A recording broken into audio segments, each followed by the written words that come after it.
I always thought you actually had to try to make an ugly film out of Tron. Like if you don't actively reject what makes a Tron thing, the seed mead, the light trails, the weaponry, the peculiar vehicular design, you'll likely end up with something aesthetically compelling. Just find the money. So what is it about Tron Ares that just sucks the life out of me? What is it about it that makes me want to de-res? I feel like Tron terminology never really took off. Anyways, the issue. What is it this time? Light's not bright enough, not enough shadows, too dim, the whole package. 15 years ago, long ago, Tron Legacy pulled every audiovisual move in the bag to put me in this eternal chokehold. Sci-fi cinematography found a peak in the early 2010s. I try in all my power not to use the limited vernacular of today's Hitler Youth invading film discourse, terms such as sauce or aura, but I'm afraid it's just fitting sometimes. You either get one of two kinds of directors directing tentpoles, visionaries channeling their enthusiasm for the task through technical mastery and idiosyncrasies, or someone while competent, stylistically disposable, interchangeable. Put shots from Legacy and Ares side to side and guess which is which. We can argue if you want, I guess. The point I'm eventually going to make is that your most advanced CG rendering, if blandly captured, will stand no chance against the better directed project. Better lit, better composed, no matter how fake young bridges might look. I think a good pointer to determine if a blockbuster is generally well directed would be looking at shots not containing any effects. From what we're shown of Ares so far, if there isn't some giant fluorescent horseshoe ominously gliding across the frame, you're left with every possible crime digital filmmaking has been guilty of in a nutshell. Dry, bland in composition, giving absolutely nothing. This inserts shots straight up out of focus. I like my eye close-ups crisp and magnetic, otherwise what's the point? Compare this B-roll footage looking car collision shot captured in the most boring angle possible to the way cracked out technicians like George Miller or Michael Bay present that sort of stuff. Take any Tron Legacy shots from scenes preceding Sam getting isekai'd and the good lighting, grading, composition, and production design make it already appealing,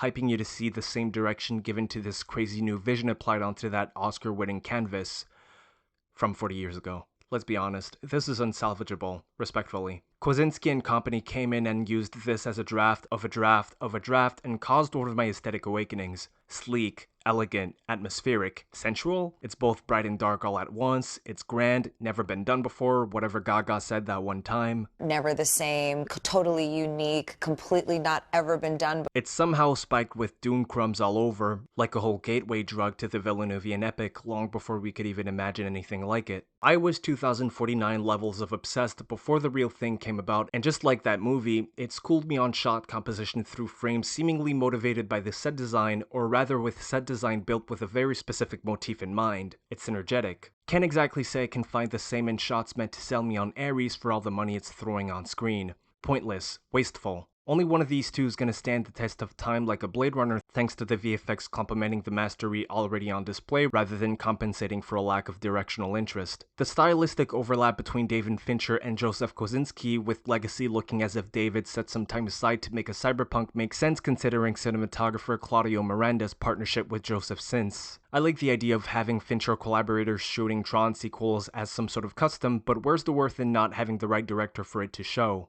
I'm not gonna blame The Social Network and Gone Girl cinematographer Jeff Cronenweth for going from digital cinematography at its best to everything I tend to despise about it. Neither do I blame Oscar-winning cinematographer Mauro Fiore for No Way Home looking the way it does. I just know New Disney's doing something unpleasant to these people and I hate to see it. Lucky for us, Kosinski wasn't some random sauceless little guy being given this $170 million Legacy sequel as his first assignment. Just another technical genius alongside Gore Verbinski, the gold standard for Disney's live-action department really, Andrew Stanton, Brad Bird, and Tim Burton when he still cared to pretend still having a soul. Joseph's usage of bullet time combined to his clinical, geometric composition could have had me confusing him with the Matrix sisters, which probably contributed in better tightening his filmic screws into my developing autistic little brain raised by that cinematic adjacency. Mixing Wachowski visuals to M83 permanently broke my brain. I can no longer settle for mid. This is Tron Ares if they locked in. See Cloud Atlas 2012. For all we know, Lana and Lily have both been consciously avoiding Disney emails not to work with the enemy. The bit of Matrix Resurrections I managed to suffer through was enough to tell me how that go. Is there even any worth in bothering a Matrix caliber director just to make another record-breaking flop? I get the studio exec for not ringing some veteran director to work twice as hard to make another pretty-looking financial disaster hailed decades later by chuds such as myself for their artistic value. I'm thinking maybe just trashed the whole thing, not seeing the point without anything less than a visionary carrying the boat. I guess financial despair will have one deny the audience's awareness of the inevitable downgrade. Like, I don't care whether they bring this guy back or not. I just know he's not gonna move the same. Bringing back Rinsler, Tron, whatever, Vanitas, not directed by Kosinski's gotta be the cinematic equivalent of unlocking a boss as a playable character. Have the aura gone. There, I said it. A lot of shots just make me think of their better versions in Legacy, and a bunch of other movies. This dying brand needs an aesthetically enlightened lapdog to make the prettiest, most inoffensive, gorgeous little theme park ride. Oh hi Joseph. Okay, what about my guy JJ? What's a mystery box gonna do to Tron? That thing's so deep in the mud, both his pros and cons might actually do it more good than harm. This particular ride could use some charismatic character writing. Unfortunately, the note never got to Ares, featuring Jared Leto doing his best K from Blade Runner impression with this Ghost in the Shell, who am I type mystery desperate for the neo-noir flavor this movie will most certainly not have. Well, that was kinda mean. Most of the credit for the stuff which stuck out to me would be less directed towards Joaquin Reunin and more towards the underpaid VFX artists doing all that's in their power to make those frames remotely edible, like Soldier Leto's spawning effect being given this proper 3D model topology. Flynn's hologram having this grainy analog filter is an inspired choice. It's very synth, very purple, very nostalgic. I remember Kung Fury. It's a shame they had to ruin what was a fine, comfy-looking, sleek kimono with a bunch of unnecessary patterning screaming at you that you're watching a sci-fi. Whatever happened to restraint? See, for every compliment I can dig to find, there's always something else flashing you with the project's general inferiority, completely devoid of the choices that once brought the grid from this generic fictional arena video game to this aesthetic statement. Things which, in my opinion, earned Kosinski the title of visionary. You've got those weird flares given to every light source, that liquid quality given to the light trails, the way the camera is just totally in tune with the action, it's knowing when to move the camera and when not to, the way it uses reflection and shiny surfaces make it look like a car commercial, adding to the music video quality of it. A compliment, by the way, contrary to what the most boring person on earth would have you believe. Imagine choosing Ben Day dots as a filter for your flashback sequences long before Spider-Verse was even a concept. All that on top of a complete re-engineering of this iconic setting, now resting in that perfect zone between futuristic and otherworldly. Alien, almost. That might have had something to do with hiring seasoned Spore player Neville Page, known for his creature work from Cloverfield to Avatar, giving all this tech this pleasantly organic touch.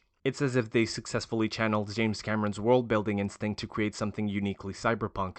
It was perfect. Now forced to modify it without half the chops to make something that could even compete, all that came to them was to double everything in detail just for the whole thing to feel hollow, lacking in the weight and texture given by Kosinski's superior direction. The term of the day is overdesigned. The recognizers, the evil horseshoe, are now given those spiky diagonal edges as if to better drill the idea that these vehicles are villain-owned. I miss the neutrality given to Legacy's vehicular design, leaving the good guy bad guy dichotomy to color coding instead of just having something unambiguously threatening.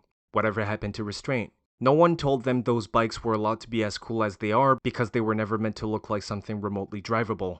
They deleted the whimsy.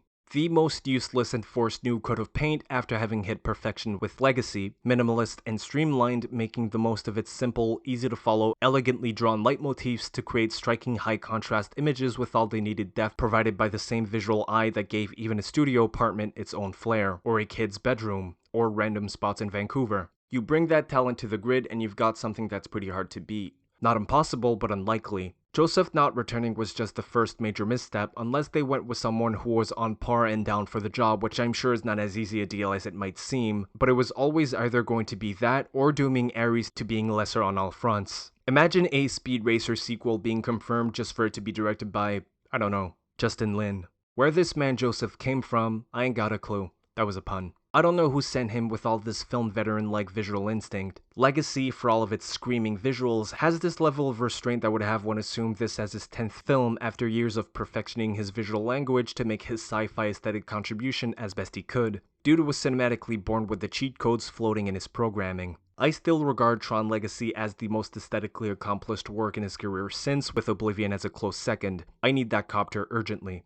How does it feel waking up every morning knowing that this is what your first feature looks like? How big must your ego now be? When's your next sci-fi feature, Joseph? You're due. Silly man, you're not supposed to start your film career with this rich, Disney-financed neon fantasy. You start with a rom-com or a horror, some not-so-pricey project to put your chops to the test before showing us what really makes you take 5 movies in, leaving the crack for dessert as best exemplified by the villain of Pipeline. He's got it all in reverse. I'm not gonna call Maverick mid or anything less than a technical genius, but I also won't pretend I wasn't set up to believe one's career as this ever-growing, explorative sci-fi tapestry. Jets are cool, but fictional ones are cooler because they don't make sense. Imagine if Lana and Lily made The Matrix and then spent the rest of their careers cinematically bound to the rules of reality they spend every day of their waking lives bending, breaking. Imagine Jupiter ascending not existing. What a nightmare. I refuse that reality.